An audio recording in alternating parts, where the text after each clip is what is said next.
You're welcome to News Now on TV360 Nigeria. I am Esther Vese. President Muhammadu Buhari has paid a condolence visit to Plateau State more than 3 days after 86 people were confirmed dead in attacks on Birkinladin local government area of the state. The president arrived in North Central State shortly after his visit to Calabar in Cross River State. He met with state governors and also held meetings with stakeholders in the state.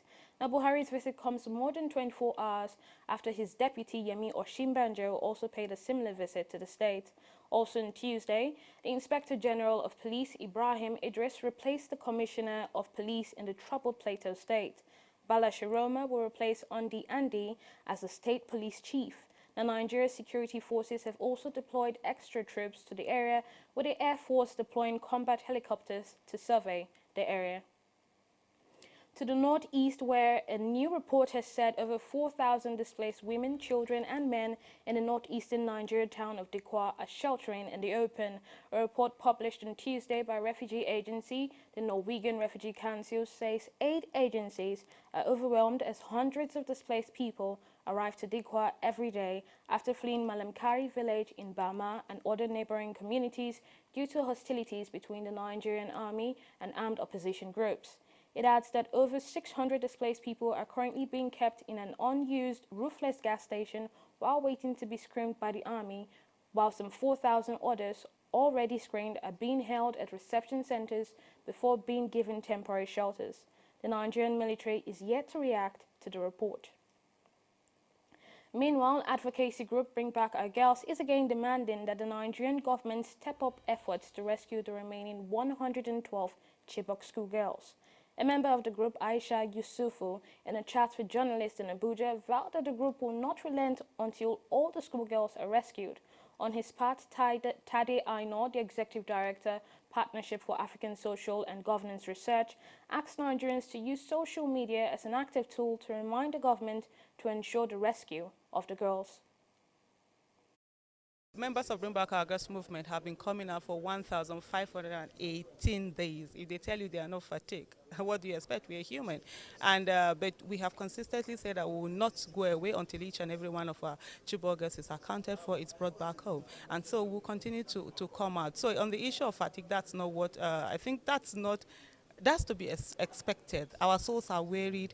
Every day we come to realize that 112 Chibok girls are still in captivity. They've been in captivity for 1,533 days. No matter how tired we are as members of Bring Back Our Girls movement, we know there are Chibok girls who up till now are still in captivity for 1,533 days, and they didn't ask to be. They don't even have an option to say, okay, today we don't want to be in captivity anymore. Just like we have members that could decide, oh, today we are not coming out. So it's been a long fight, and it's something that none of us ever expected that we'll get to this long without bringing back our Chibok girls. And we expected that the Nigerian government, for once, will be effective and efficient in rescuing all of our Chibok girls.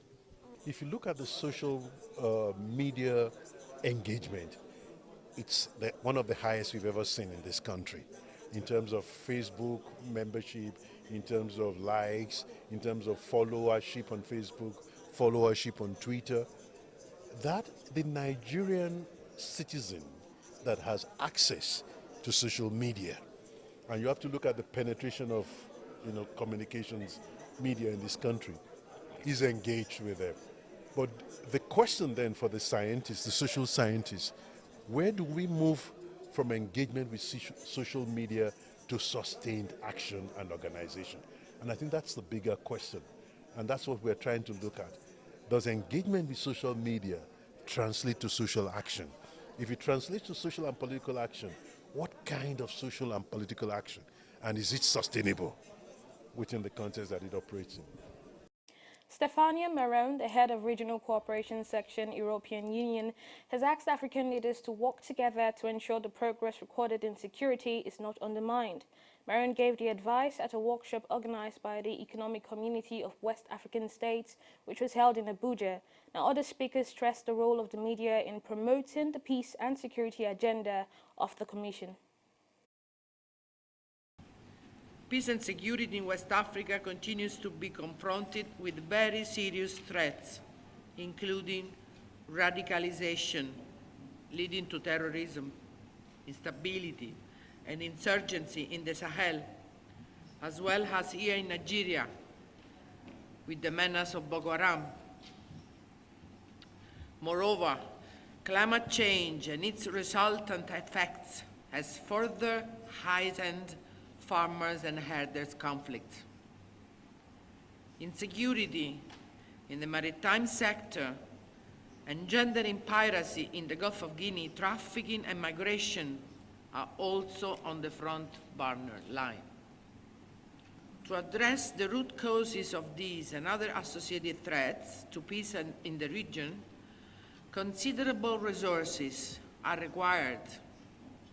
To that end, solidarity among international partners is vital, hence the implementation of the Peace, Security and Stability Project.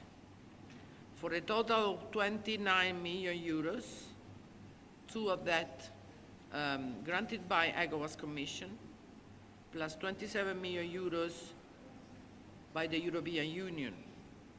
ECOWAS, our organization, is doing a lot, but our efforts are not visible, neither well known to our citizens. There is a need for change, for a positive shift in the right direction. ECOWAS should be visible. It's very frightening, and it's not all that good that we could see some of our foreign collaborators, let me say it precisely, for the history of Gambia, what ECOWAS has done there, for the book on Gambia, ECOWAS intervention, to have come out even from other areas. I would have expected that our media could have done the work well. Nevertheless, we know you are doing your best, but we are ready to collaborate and network with you. A federal high court in Abuja on Tuesday ordered Abia Senator Eyinaya Abaribe to remain in the detention of the Department of State Services, DSS. The Justice Binta Nyako-led court gave the order while turning down Abaribe's application for his release from the custody of the DSS. In her ruling, Justice Nyako said she could not order Abaribe's release because she was not a judge who ordered his arrest. The judge held that the circumstances that resulted in Abaribe's recent arrest were not before her. And to politics, the Olusegun Obasanjo-backed African Democratic Congress, ADC, has set July as deadline to conclude negotiations with all parties interested in collaborating with it. The national chairman of the party, Ralph Umosu, gave the deadline at a press conference which held in Abuja. Now, Umosu said the situation in Nigeria needs urgent attention by politicians of like minds to salvage the nation. He said forming an alliance with other progressive parties is important to wrestle power from the ruling All Progressives Congress. We have not done badly.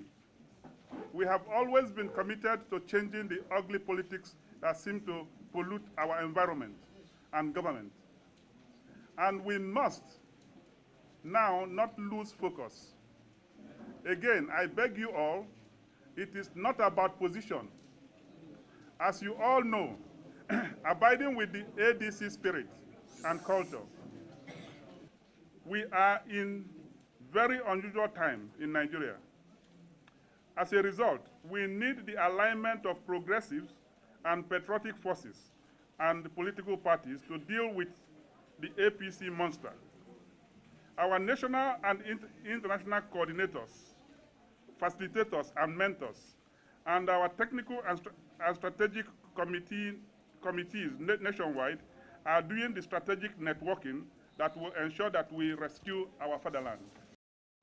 Meanwhile, a former Ekiti State Governor and an aspirant for the governorship ticket of the All Progressive Congress APC in Ekiti governorship election, Segun Oni, has filed a suit at the Federal High Court in Abuja to challenge the emergence of former Minister of Solid Minerals, Mines and Steel Development, Kayode Fayemi, the party's flag bearer.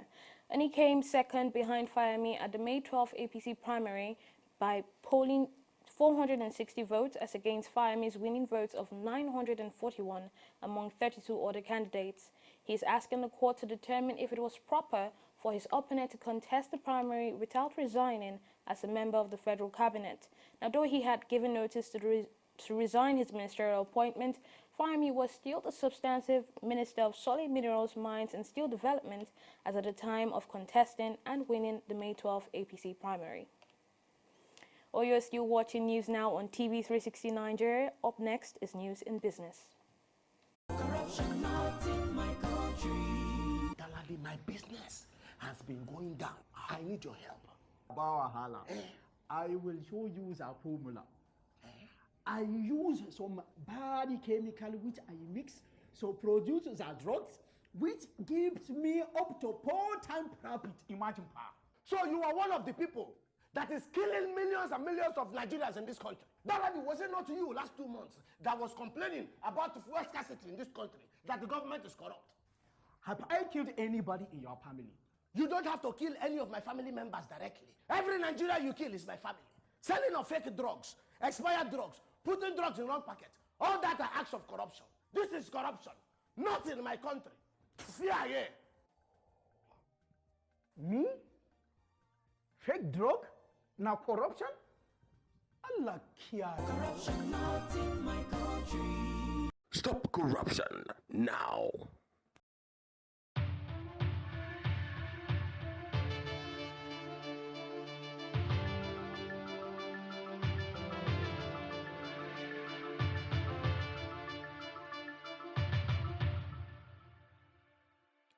Hello, welcome to News and Business. I am Fidelia Aguncha. As part of efforts to boost the Nigerian economy, President Muhammadu Buhari has inaugurated Africa's first automated rice seed and seeding factory in Cross River State. The factory, located in Calabar, produces high-yield, disease-resistant and vitaminized seedings with a potential of generating 50 billion naira. Speaking at the event on Tuesday, Buhari commended the governor for keying into the federal government's zero-oil agenda.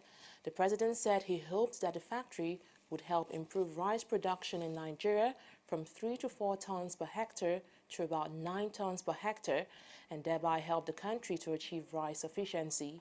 Buhari directed the Federal Ministry of Agriculture and the Central Bank of Nigeria through its Anchor Boras program to partner the Cross River State government for the supply of rice seedlings to farmers across the nation. A non-governmental organization, Action Aid Nigeria, is collaborating with the Ministry of Information and Culture as part of efforts aimed at boosting the Nigerian economy. Oluwale Elegbede, Director of Finance, at a press conference in Abuja, said he believes the partnership and the promotion of local arts and crafts is one of the best ways to develop the economy. On his part, the Director of Entertainment and Creative Services, Ministry of Information and Culture, highlighted the importance of a partnership between the public and private sector. It is our belief that if the skills of these local artists are properly harnessed, it will positively impact the economy. If local artists are trained to understand the recent artistic trend and how to better package and refine their products for the global market, production of art and craft in local community will become a source of sustainable livelihood, thereby contributing to the micro and macro economy of the nation and ultimately leaving them out of poverty. This belief is what informed Action Aid decision to collaborate with the Federal Ministry of Information and Culture to bridge the gap between artists in excluded communities and their professional counterparts across Nigeria through an art and craft exhibition tag Art for Development. Since ages, if you talk about the Renaissance, the art at that time was art for art's sake. That is, you just see anything, you are not concerned about the problems of the community. But the government, like Action Aid, have to be concerned about the community. There is extreme poverty, there's inequalities, there's social injustice and all that. And the government have to partner with Action Aid in order to bridge all these gaps and ameliorate all these problems and challenges. And that is why this partnership, this synergy is taking place. And this Art for Development platform is one of the ways we can reduce and ameliorate all these challenges. Oil edged up on Tuesday, lifted by a Canadian production outage and uncertainty over Libyan crude exports, though climbing OPEC supplies and the growing trade conflict between the U.S. and other major economies held back prices. Brent crude futures were at $74.86 a barrel, while U.S. crude futures were at $68.38 a barrel. In North America, production trouble at Canada's largest oil sands facilities in Alberta was pushing up prices. Higher feedstock crude oil prices, as well as surging fuel export from China, have pulled down Asian refinery product margins to two-year lows. With a 0.01% decline in the all-share index, the Nigeria Stock Exchange closed today's trading session in the reds, despite the exchange of 4,202 deals as compared to 3,822 deals traded on Monday, where the market closed with a 0.34% rise. While the all-share index stood at 37,988 basis points, the market capitalization, on the other hand, closed the day at 13,761 trillion naira. Topping the gainers table were Nestle, Presco, WAPCO, and Nigeria Brewers, with their shares closing at 1,500 naira, 75 naira, 39 naira 55 kobo, and 110 naira 5 kobo respectively. Meanwhile, International Brewers Cement Company of Northern Nigeria, Mobil, and Zenith Bank recorded the biggest loss for the day. However, the most traded stocks were Union Bank of Nigeria, Fidelity Bank, Transnational Corporation of Nigeria, and First Bank of Nigeria Holdings.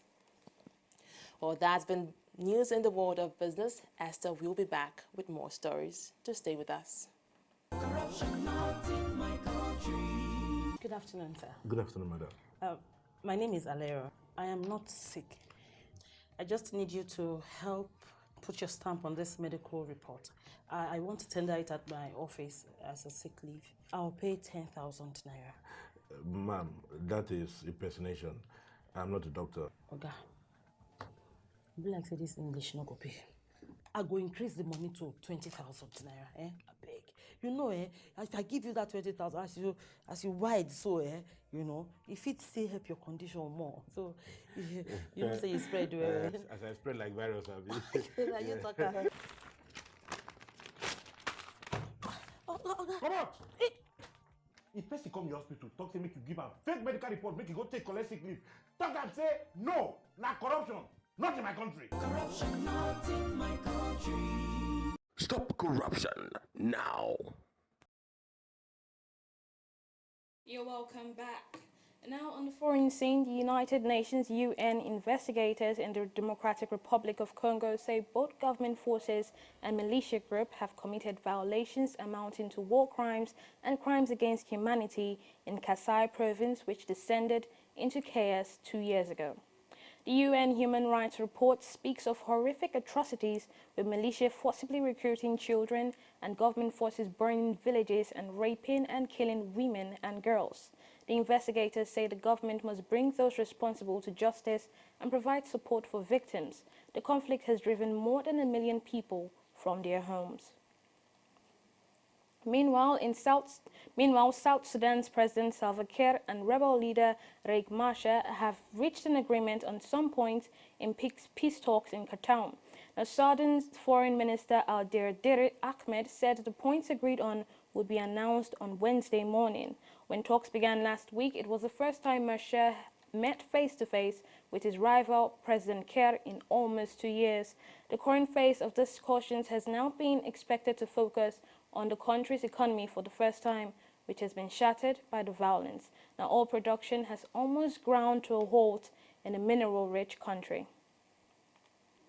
And on to sports, France qualified as Group C winners as a hard-fought 0-0 draw with Denmark on Wednesday. Denmark also advanced as second in the group after amazing 5 points from their 3 group games. The 0-0 draw between the two European sides is the first goalless draw in this year's World Cup after 36 games. Elsewhere, Peru defeated Australia 2-0 to finish third in the group. Kosovo is collecting money to pay FIFA fines of Switzerland players Granit Xhaka and Xherdan Shaqiri and Stefan Lichtsteiner for celebrating goals with a pro-Kosovo double eagle gesture in the World Cup win over Serbia. Arsenal midfielder Xhaka and Stoke City's Shaqiri trace their roots to Kosovo, a former Serbian province with ethnic Albanian majority, where thousands were killed during 1998 and 1999 conflict between Serbian forces and ethnic Albanian guerrillas. Now, they were fined 10,000 Swiss francs each for unsporting behavior contrary to principles of fair play, and warned while team captain Stefan Lichtsteiner, who joined with the celebration, was fined 5,000 Swiss francs and given a warning. Well, that's it on news now. Do log on to our website at www.tv360nigeria.com to get news updates and watch more of our programs. You can also watch us on Facebook at facebook.com/TV360online and on Twitter at twitter.com/TV360Nigeria.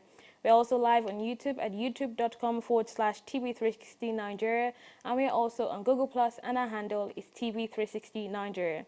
Thank you very much for watching. I am Esther Facing.